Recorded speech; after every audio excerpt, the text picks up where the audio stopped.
বৃহস্পতিবার deputy drugs কন্ট্রোলারের deputy officer কাঞ্চন সিনহার সঙ্গে বিশেষ সাক্ষাৎকার করেন নিউজ নাওয়ের সাংবাদিক সহেলি মজুমদার। এদিন তিনি জানান, ড্রাগস মানেই চিরাচরিত ভাবধারায় আসা নেশা সামগ্রী। তবে ড্রাগসের ব্যবহার এখানেই সীমাবদ্ধ নয়। Drugs and cosmetics act and rule অনুযায়ী সমস্ত ওষুধেই ড্রাগসের ব্যবহার হয়। জেনারেলি ড্রাগ বলতে সাধারণ লোকেরা যা বুঝে যে নেশা জাতীয় জিনিস। তো আমাদের drug and cosmetics act and rules অনুসারে ড্রাগ হলো যে মেডিসিন পাওয়া যায় সবগুলিই কিন্তু ড্রাগের আওতার মধ্যে পড়ে। তাছাড়া অন্য জিনিস যেমন প্রিভেনশন, মিটিগেশন, এইগুলির কাজে যেগুলি কম্পোনেন্ট ইউজ হয় সেইগুলিও কিন্তু ড্রাগের আন্ডারে পড়ে। এই বোর্ডের মূল কাজ দুটি ভাগে বিভক্ত বলেই জানান কাঞ্চন সিনহা। প্রথম বিভাগ drugs and cosmetics act and rule সাধারণের মধ্যে বলবৎ করা, এবং আরেকটি হলো স্টেট ড্রাগস টেস্টিং ল্যাবের স্যাম্পল টেস্টিং। ইতিমধ্যে যুব সমাজের কথা চিন্তা করে বি সিরিঞ্জ এবং ট্রামাডোলের ব্যবহারের উপরেও কড়া নজরদারি রাখছে এই দপ্তর। এছাড়াও এই সমস্ত বিষয়ের উপর নিবিড় পর্যবেক্ষণ রাখা হয়েছে বলে জানান তিনি। Drug and cosmetics act and rules enforcement করা, আর নিচে আমাদের SDTL আছে, স্টেট ড্রাগ টেস্টিং ল্যাবরেটরি। তো ওইখানে টেস্টিং হয়। সুতরাং ড্রাগ কন্ট্রোল দুইটা ভাবে বিভক্ত, এক হলো এনফোর্সমেন্ট আর একটা টেস্টিং পার্ট। এনফোর্সমেন্টে আমরা কালেকশন অফ স্যাম্পলটা উপরে খুব জোর দেই, কারণ সাধারণ পাবলিক যাতে কোয়ালিটি মেডিসিন পায় সেটার উপরে নজর রাখা হয়। তাছাড়া আমাদের enforcement of drug and cosmetics act and রুলসে যা আছে সবগুলিই মোটামুটি ইমপ্লিমেন্ট করার চেষ্টা করা হয়।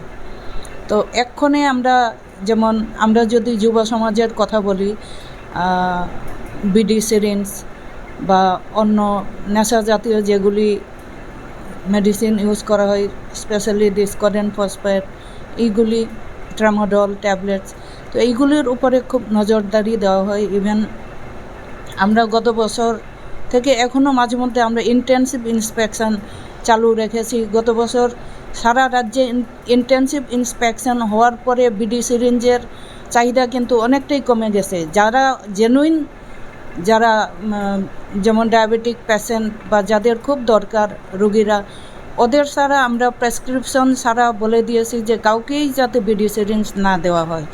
সুতরাং ওইটা এখনও জারি আছে।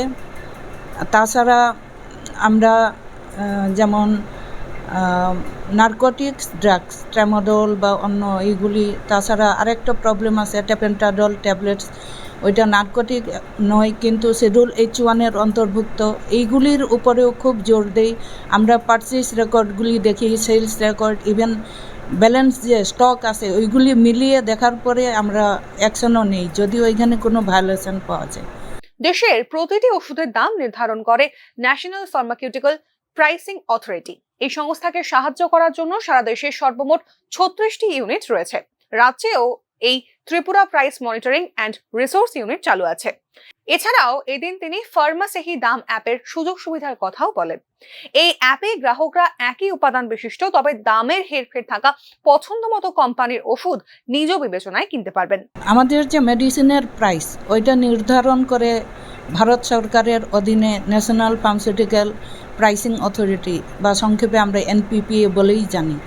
তো সেই NPPA-কে হেল্প করার জন্য সারা দেশে 36টি রাজ্য ও ইউনিয়ন টেরিটরিজে price monitoring and resource unit চালু আছে। তো আমাদের Tripura price monitoring and resource unit, সংক্ষেপে আমরা TPMRU বলি, তো ওইটাও অন্যতম। তাছাড়া আপনারাও হয়তো বিভিন্ন জায়গায় দেখেছেন বা মেডিসিনের দোকানের প্রত্যেকটা রিটেল দোকানের সামনে স্টিকার আছে যে ফার্মাসেহি দাম বলে একটা অ্যাপের সূচনা যে করেছে এটার উপরে।